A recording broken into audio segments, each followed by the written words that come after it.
Welcome to the Savage Executive Podcast. I'm your host, Steve Smith. Whether you're running a company, leading a department, or building your first team, this is where faith-driven leaders come to sharpen. This is wisdom for the weight that you carry. Let's get into it. What actually separates leaders who consistently win from those who consistently struggle? We assume it's maybe talent or resources, maybe their network, market timing, education, maybe even calling for those of us in faith-driven work. Those things matter, but with over more than 2 decades in business, running operations, turning around organizations, working alongside leaders in companies and churches and nonprofits, I've come to a different conclusion about what actually drives sustained leadership performance. I believe that it's not necessarily talent or resources, not even calling, as important as that is. It's practices, specific, repeatable daily habits that compound over time. Small disciplines that individually may seem insignificant, but collectively they create a categorical difference in capacity, clarity, and impact.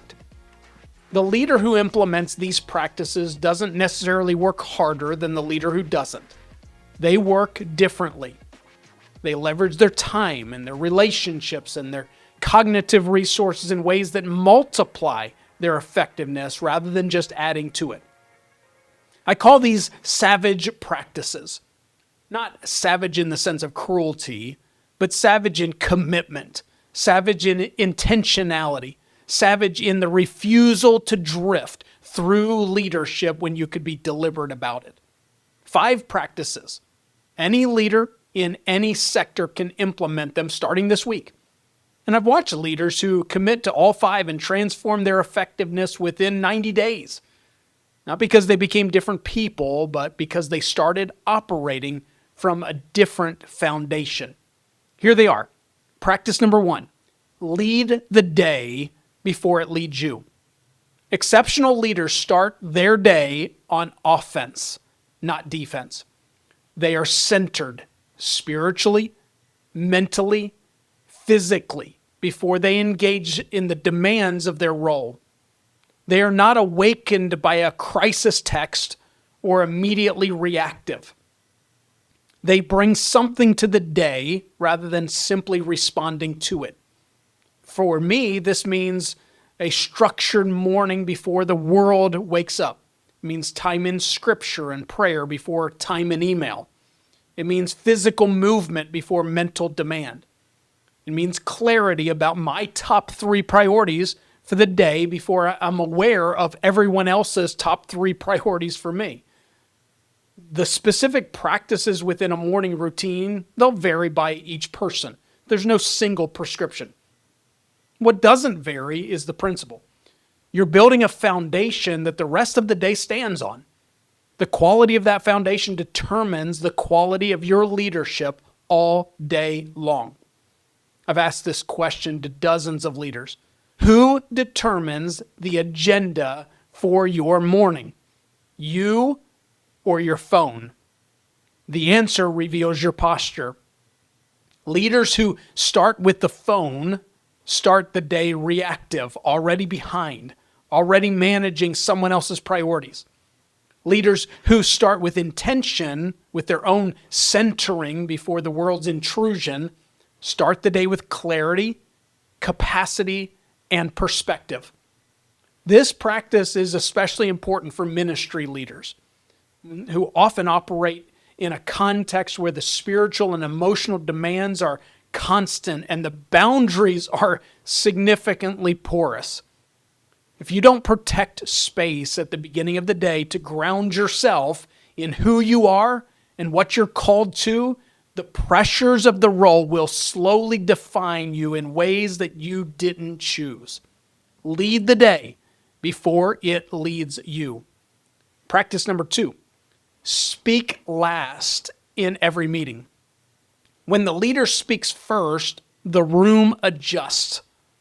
People hear the direction of the wind and they align their responses accordingly.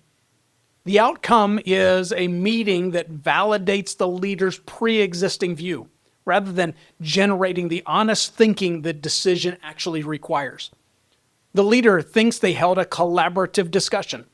What they actually did was confirm their own bias with a layer of social approval. Speaking last changes the dynamic entirely. When you hold your perspective until others have shared theirs, three things happen. You get unfiltered thinking from your team, thinking that hasn't been shaped by your cues and your preferences. You learn things you wouldn't have learned if you've led with your own analysis. And you create a culture where people actually say what they believe rather than what they think you want to hear. This is counterintuitive for leaders who are wired to lead with answers. We've been rewarded for having a point of view, for not wasting people's time. And those instincts are not wrong, but they can work against you in a meeting context if they consistently produce rooms full of people who don't tell you what they actually think. The most effective leaders I've observed are rarely the loudest voices in the room. They're the ones who listen with such evident quality that people say more than they intended to. They ask the second question after someone gives them an initial answer. They follow the thread. They sit with silence rather than filling it. One practical discipline. If you find yourself talking first or most in your meetings, commit for 1 month to speaking last. No exceptions. Watch what happens to the quality of the conversations. Watch what you learn. Watch how your team responds to being genuinely heard before you synthesize and decide.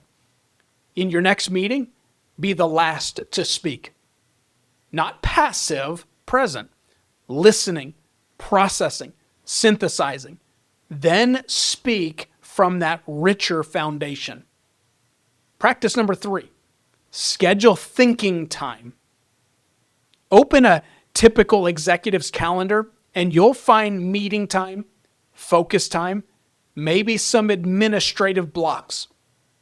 What you almost never find is thinking time, specifically scheduled space for reflection, strategy, and forward-looking leadership.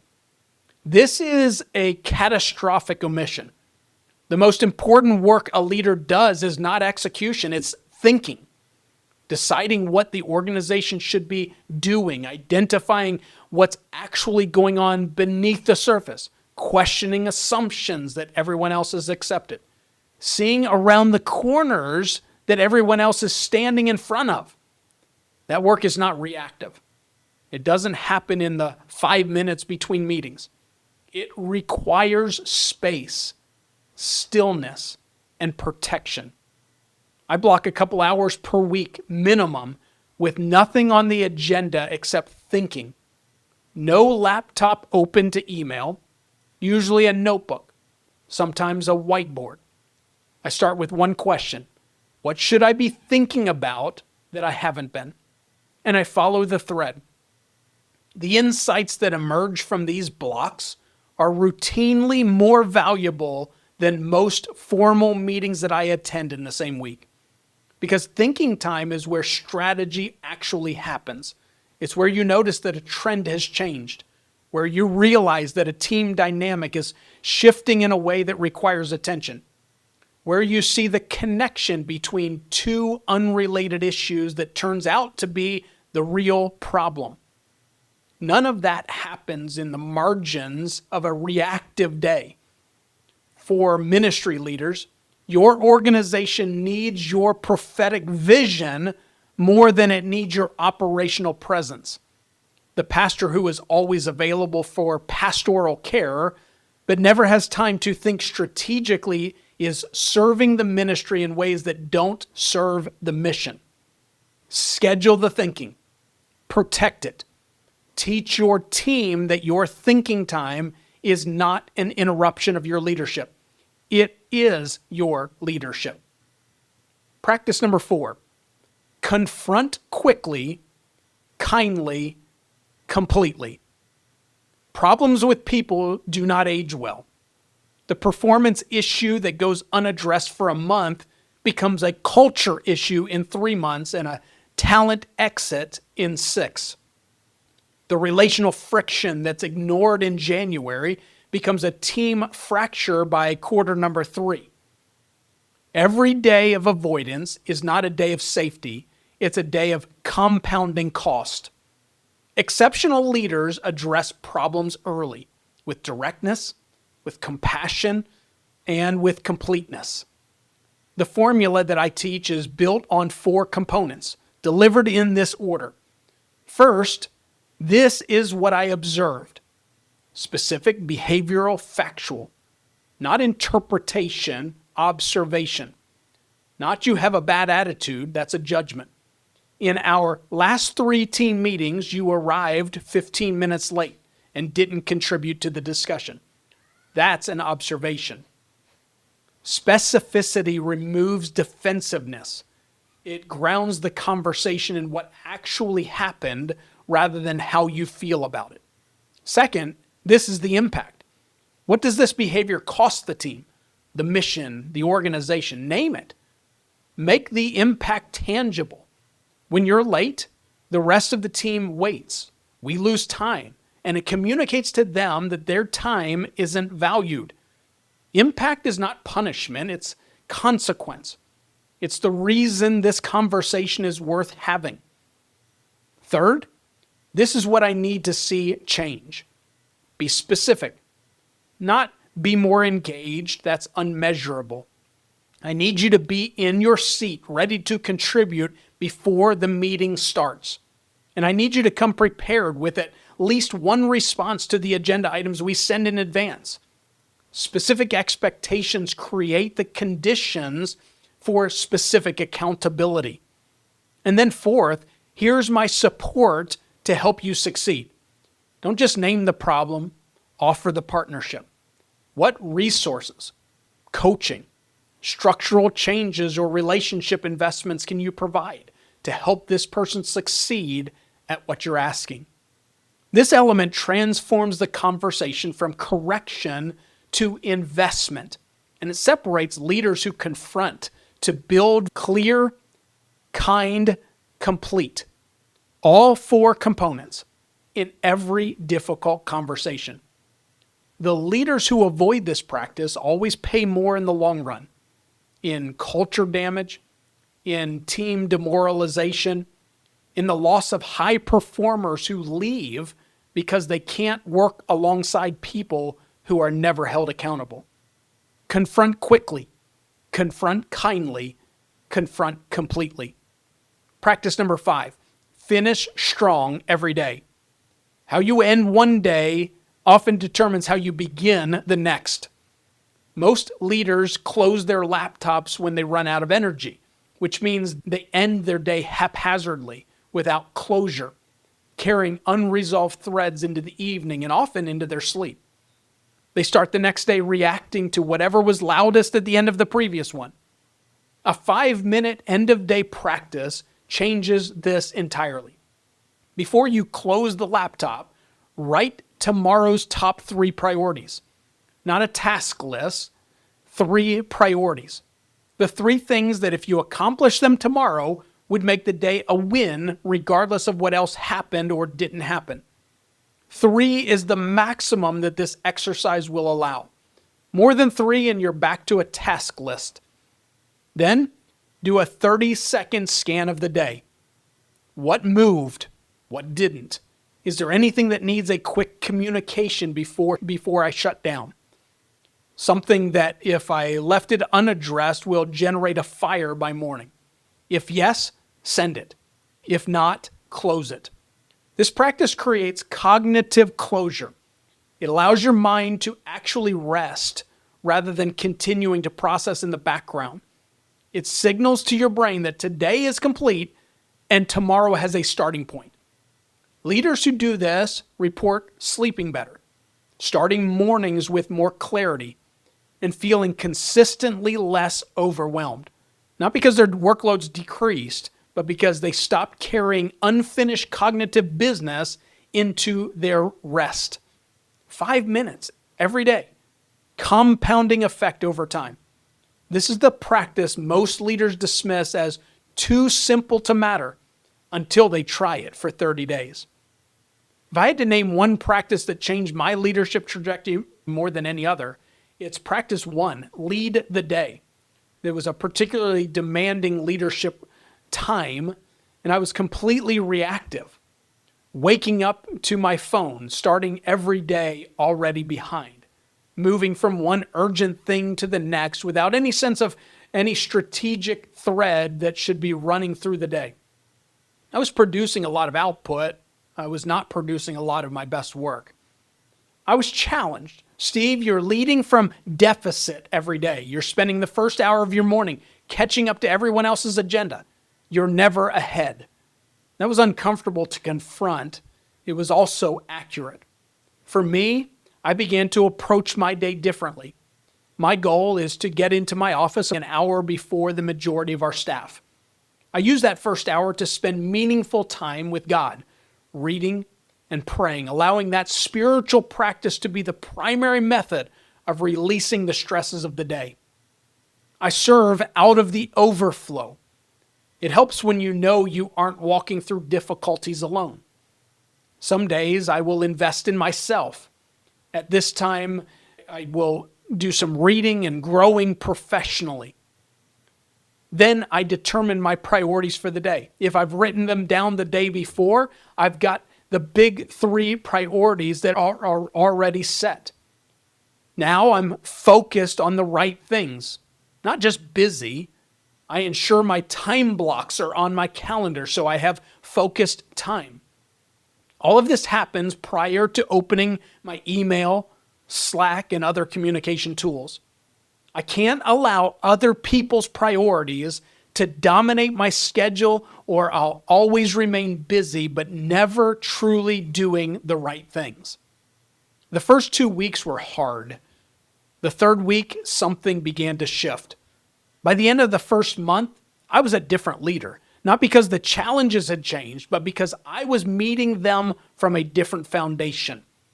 The same pressures, the same organizational complexity, the same difficult people, and the same difficult decisions. But I was bringing something to them that I hadn't been bringing before. Clarity, capacity, and the settled sense that I knew what I was about. The time in the morning was not taken from the day. It was invested back into the day with compound interest. I've shared this practice with leaders in business, ministry, and nonprofit contexts. The response is almost always the same. 2 weeks of resistance, followed by a month of results. Lead the day. It changes everything downstream. Psalm 1 describes the person who prospers with a striking image. That person is like a tree planted by the rivers of water, which yields its fruit in season and whose leaf does whatever they do prospers. Notice the outcome. Whatever they do prospers. That's extraordinary language. But notice the cause. It's not talent or resources or strategic advantage. It's daily practice, daily meditation on what is true, daily rootedness in something that doesn't shift with the circumstances. The tree doesn't grow by trying harder in a single day. It grows by drawing from the water source every single day. Not occasionally, not when the season is particularly dry, every day. It's not a metaphor for intensity. It's a metaphor for consistency. The savage practices isn't manufactured in a moment of brilliant strategy. It's cultivated in the daily disciplines that most leaders know about and most leaders underinvest in. Lead the day before it leads you. Speak last and hear more. Protect time to think. Confront quickly, kindly, and completely. And finish strong every day. These are not complicated, but they are disciplines. And discipline practiced daily is what transforms good leaders into great ones. Build your roots. Your fruit follows. This week, choose one of the 5 practices and implement it consistently for the next 30 days. Just one. You don't have to try to overhaul everything simultaneously. That's a strategy for changing nothing. One practice implemented consistently will produce a measurable difference within a month. Pick the one practice that, if you actually did it consistently for 30 days, would make the biggest difference in your leadership. For most people, that's practice 1 or practice 4, either the morning foundation or the confrontation discipline. Both are high leverage, and both are the ones most often avoided. If you're unsure which one to start with practice 1, lead the day before it leads you. It creates the conditions for all 4 other practices to become more natural. All right. On our website, savageexecutive.com, we have just recently uploaded the Savage Advantage Playbook. It includes the 5 pillars that with implementation of our entire leadership plan. I would encourage you, go there now and download the Savage Advantage Playbook. Again, it's available now at savageexecutive.com. Can you take a moment to subscribe to this podcast? Also, if you're not on our YouTube channel, go over to our YouTube channel and subscribe there as well, Savage Executive. Find me on all of the social media platforms. Facebook, Instagram, and YouTube are the primary places that I hang out. If this episode has been a help to you, forward it to another leader and leave us a review. It's how we keep the conversation going. And I hope you have a great week. Hope you use these 5 practices to be a help to you. And we will see you next Tuesday. Have a great day.